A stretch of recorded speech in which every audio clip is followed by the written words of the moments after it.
인터넷 시대 웹 서비스가 확산되면서 데이터 센터 다수의 서버들 간에 부하를 인텔리전트하게 분산해주는 로드 밸런서는 필수가 되었습니다.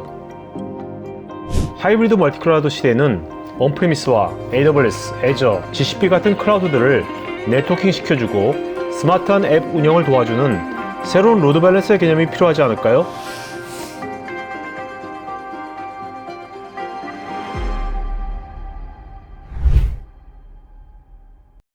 여기 지금 보시는 것처럼 예를 들어서 이제 VNet이라는 거는 마이크로소프트 애저에서 이제 사용하는 용어고 VPC는 이제 잘 아시는 것처럼 이제 AWS에서 사용하는 용어인데 네트워크만을 연결하는 거는 사실은 솔루션들이 있는 것들이 있죠. 뭐 SD-WAN이라든지 이런 것들이 있는데 근데 사실은 클라우드로 확장해서 이제 그걸 사용하시는 이유가 단순히 네트워크를 확장해서 쓰려는 것보다는 그 클라우드를 이용해서 새로운 앱을 서비스한다든지 거기서 클라우드에 어떤 다른 서비스를 쓰기 위해서 하는 경우가 많은데 그렇다면은 앱과 앱 간의 통신 혹은 외부에서 앱을 접속할 때 통신을 의미하는 거기 때문에 이 경우에는 사실은 단순히 네트워크를 연결한다고 할 수 없고 레이어가 다른 거네요. 그렇죠. 앱과 앱 간에 즉 앱은 레이어 7에서 움직이니까요. 그 간에 어떻게 하면은 이제 안전한 연결을 그리고 빠르고 손쉬운 연결을 제공해 줄 것이냐 이게 이제 관건이다. 그리고 그게 필요한 내용이다. 이렇게 말씀드릴 수 있겠습니다. 그러면 저희가 얘기하는 멀티 클라우드 네트워킹이 뭔지를 조금 한번 말씀을 드려보겠습니다. 기본적으로요, 우리가 온프라미스 데이터 센터에서 지금도 마찬가지인데 이제 로드 밸런서라는 거를 다들 사용을 하고 계시잖아요. 저희는 이 로드 밸런서 안에 있는 로직을 글로벌 네트워크로 이렇게 확장시켜 놨다라고 생각하셔도 될 것 같아요. 예를 들면은 기존의 로드 밸런서라는 게 동작하는 방식을 보시면 예를 들어서 지금 여기 보시는 것처럼 뭐 프론트 엔드 앱 1.mycompany.com 이라는 도메인이 있으면 기존에 이 도메인에 대해서 DNS 쿼리를 해서 거기에 IP를 받아와서 여기에 이제 사용자가 접속하는 그런 형태였었잖아요. 그러면은 만약에 지금 제가 앞에 말씀드린 것처럼 사용자와 앱 간의 연결이 아니라 앱과 앱 간의 연결이라고 제가 말씀드렸잖아요. 레이어 7 간에. 그러면 지금 왼쪽에 있는 프론트엔드 앱 1이라는 서비스가 오른쪽 끝에 있는 백엔드 앱 1.mycompany.com이라는 쪽으로 도메인으로 이제 접근을 한다라고 하면은 우리가 저거를 만약에 지금 우리 그 온프라미스 데이터 센터에다가 저걸 구현한다고 하면은 중간에 이제 로드 밸런서를 놓고 할 텐데요. 그렇죠. 저 로드 밸런서 역할을 해주는 거를 저희가 F5 글로벌 네트워크로 만들었다라고 보시면 됩니다. 사스로. 네, 맞습니다. 그리고 이제 뒤쪽은 이제 클라우드 서비스가 있는 거네요. 클라우드 맞습니다. 인프라가. 그러니까 저 구성을 논리적으로 봤을 때 앞에 프론트엔드 앱 1이라는 게 하나의 클라우드 혹은 하나의 데이터 센터가 되는 거고요.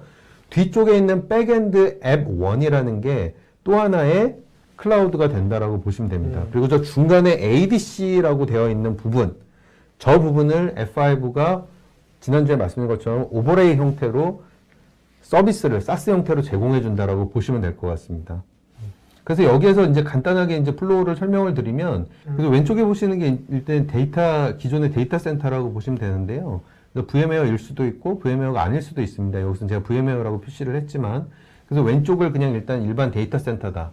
그럼 데이터 센터에 이제 기존에 예를 들면 고객의 민감한 정보, 뭐 개인정보나 이런 것들이 저장되어 있는 서버가 있다라고 치고요.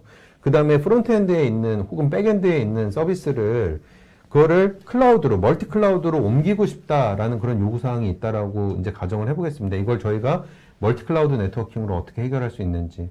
그러면은 오른쪽에 지금 보시는 것처럼 AWS랑 애저가 이제 있고요. 여기에 이제 재밌는 게 뭐냐면은 이 백엔드 서비스, 지금 백엔드라고 표시되어 있는 저 서비스를 한 클라우드에 다 놓을 필요가 없다는 겁니다. 왜냐하면 중간에 모든 로드 밸런싱이나 보안을 오버레이가 되어 있는 F5 분산 클라우드가 다 알아서 처리해 주기 때문에 그냥 저게 마치 한 데이터 센터에서 그냥 로드 밸런서로 원래 꾸미듯이 그냥 저게 AWS든 애저든 고객은 상관하실 필요 없이 그냥 서버 2대는 AWS에 놓고 한 대는 애저에 놓는다. 전혀 상관이 없습니다. 그래서 이 경우에 서버 2대를 똑같은 서비스를 하는 거지만 서버 2대는 AWS에 놓고 지금 한 대는 밑에 애저에다 저렇게 설치하셔도 상관이 없습니다. 그러면은 여기에 지금 위에 오버레이 되어 있는 F5 분산 클라우드가 어떤 역할을 해주느냐? 마치 저 위에 있는 논리적인 로드 밸런서처럼 지금 왼쪽에서 들어오는 데이터 센터에서 들어오는 앱 서비스 트래픽을 잡아서 그거를 알아서 지금 AWS든 애저든 고객은 상관없이 알아서 로드 밸런싱 처리를 다 해주고 보안 적용까지 해주는 게 바로 앱 투 앱, 그러니까 앱과 앱 간의 멀티 클라우드 네트워킹 연결이라고 보시면 되겠습니다. 그러니까 멀티 클라우드 인프라에서의 로드 밸런싱이네요. 그렇죠. 네.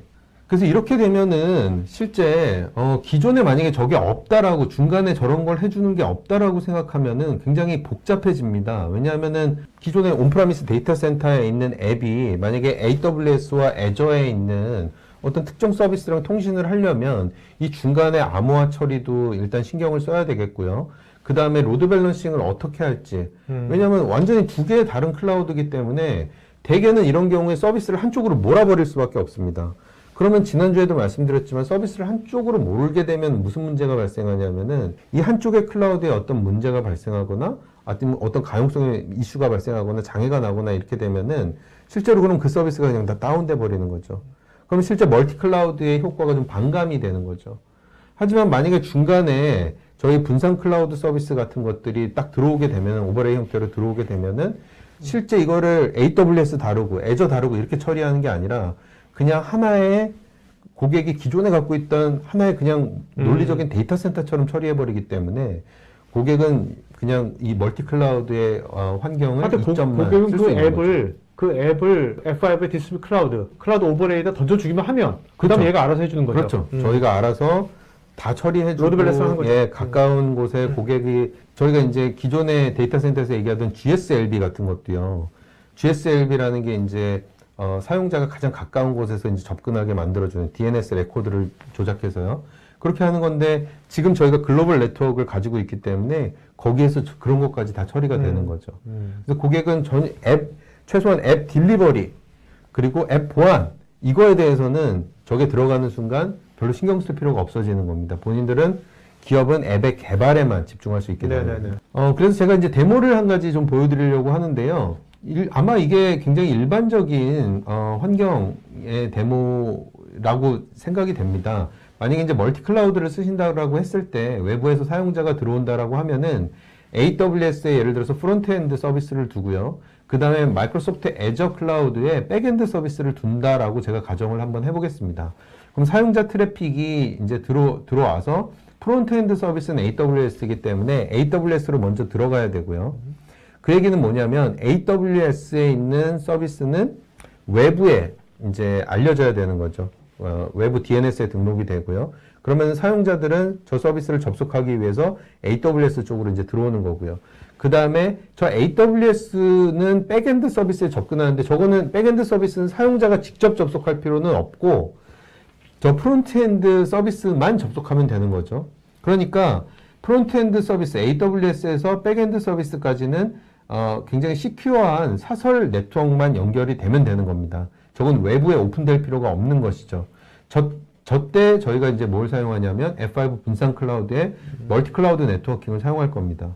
하지만 아까 말씀드린 것처럼 SD-WAN과의 차이는 그냥 저희가 네트워크를 저렇게 다 열어주는 게 아니라 필요한 서비스에 대해서만 저희가 마치 로드 밸런서의 버추얼 서버처럼 그것만 딱 하고 올려줄 겁니다. 프락시 형태로. 그러면은 프론트엔드 서비스는 거기에 접근을 하게 되고요. 이게 로드 밸런서처럼 동작을 하기 때문에 여기에 예를 들어 지금 제가 그림은 서버를 한 대만 그려놨습니다만 서버가 여러 대 있어도 상관이 없는 거죠. 얘가 알아서 로드 밸런싱이 되는 거죠. 이 데모를 지금부터 보여드리도록 하겠습니다. 자, 지금 이 상태에서는 지금 아직 AWS와 애저가 사이트가 안 만들어진 상태거든요. 그러니까 AWS, 애저를 미리 다 만드셔야 되는 게 아니라 저희 앱 안에서 AWS와 애저의 네트워크 구성까지 하실 수가 있습니다. 테라폼 스크립트를 이용해서요. 먼저 AWS 사이트를 한번 만들어 보겠습니다. 이름을 주고요. 그 다음에 AWS 리전을 어디다 할 건지 리전 선택을 하고요. CA 센트럴 1이라는 리전을 제가 이제 선택을 했고요. 그 다음에 VPC를 만들 건데 아마 AWS를 한 번이라도 구성해 보신 분은 이게 뭔지 금방 아실 텐데요. 172.24.0.0 16 네트워크라는 거를 제가 이제 주고요. 그 다음에 저희가 저희 디바이스가 하나 설치가 돼야 되는데 그거는 인터페이스가 두 개 있는 아웃사이드와 인사이드를 연결해주는 그런 형태로 하겠다라고 이렇게 설정을 해놓습니다. 그리고 아웃사이드와 인사이드에 어떤 네트워크를 설정을 할지를 여기서 이제 설정을 하게 되어 있는데요. 지금 보시는 것처럼 일단 위에 Advanced Field라고 되어 있는 메뉴를 먼저 선택을 하고요. 그러면은 인사이드 네트워크는 뭘로 설정을 하고 아웃사이드 네트워크는 어떤 서브넷으로 설정할지를 이제 제가 지정을 할 수가 있습니다. 그러니까 저게 원래 여기서 안 하면은 AWS 콘솔에 들어가서 다 일일이 이제 하시는 거거든요. 혹은 이제 테라폼 스크립트 같은 걸 이용해서 하실 수가 있는데 이제 저희는 굉장히 간단하게 저희 거를 세팅하면서 동시에 AWS에 필요한 네트워크 구성까지 이제 다 할 수 있게 이렇게 되어 있기 때문에 고객들이 굉장히 쉽게 이제 클라우드 네트워킹과 연결까지 한 번에 할 수가 있습니다. 인사이드와 아웃사이드를 저렇게 지정을 해놓고 저장을 하고요.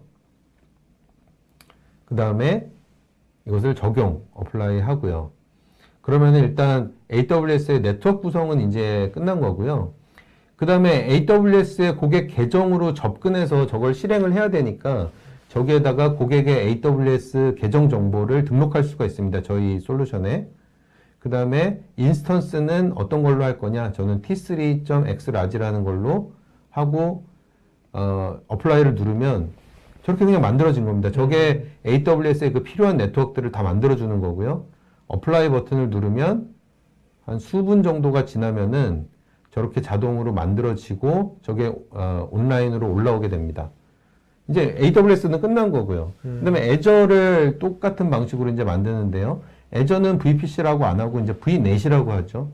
똑같은 방식으로 애저에 이름을 주고요. 그다음에 마찬가지입니다. 여기서 리소스 그룹, 이것도 애저를 세팅해 보신 분들은 무슨 얘기인지 금방 아마 이제 아실 텐데요.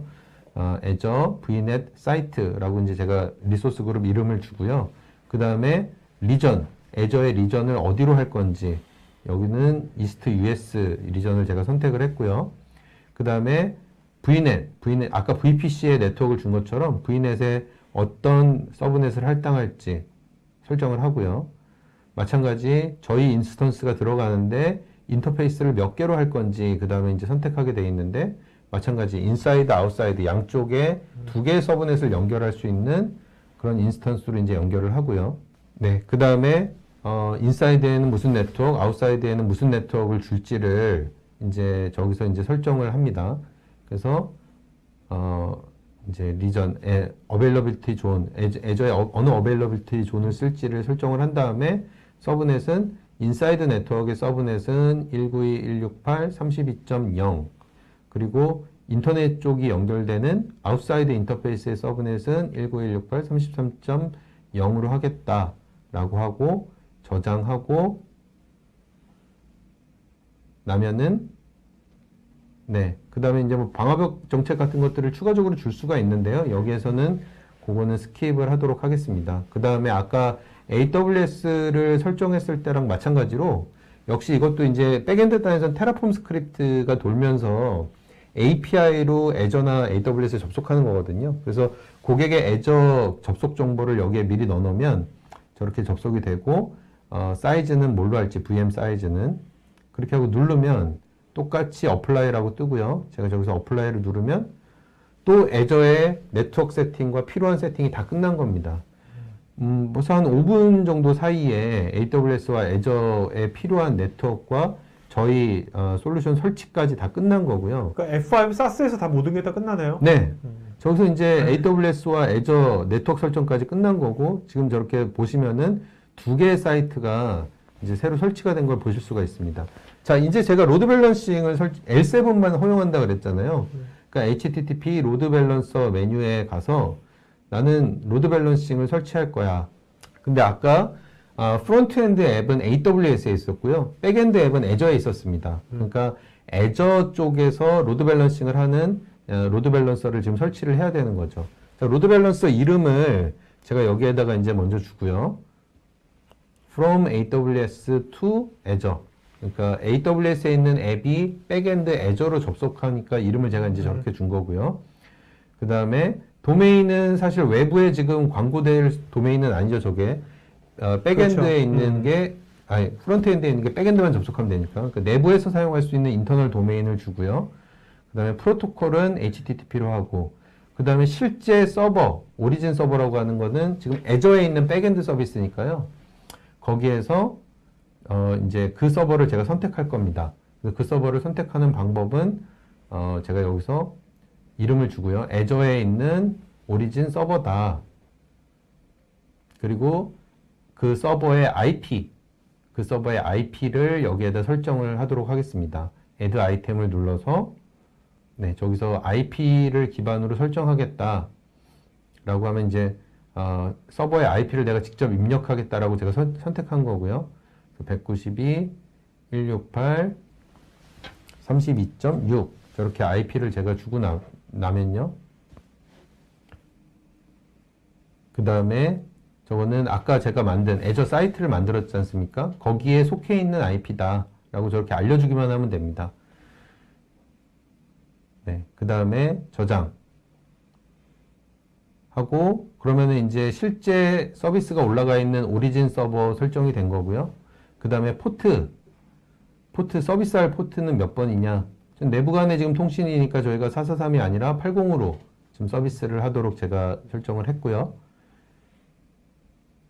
그 다음에 Continue 누르고 여기서 만약에 서버를 여러 대 둘 것 같으면 여러 대를 두셔서 로드 밸런싱을 해도 되고요.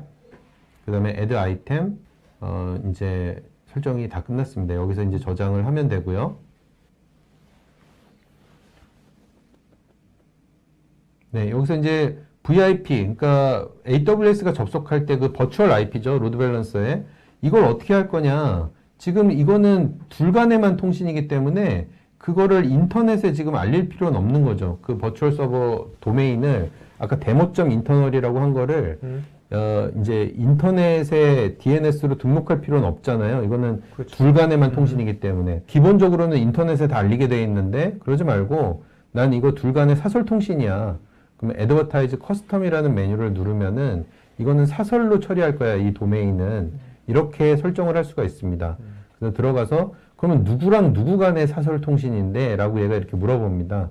그러면은 이거는 누구랑 누구 간의 통신이냐면은 AWS에서 들어가는 통신, 그러니까 AWS가 애저로 들어가는 통신이기 때문에 이거는 이 도메인에 대한 정보는 누구만 알면 되냐면은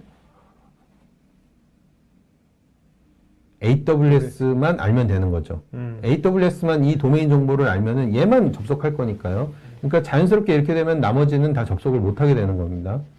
그래서 저렇게 AWS만 접속하게끔 저 도메인을 AWS 사이트에만 알도록 설정을 해놓고요.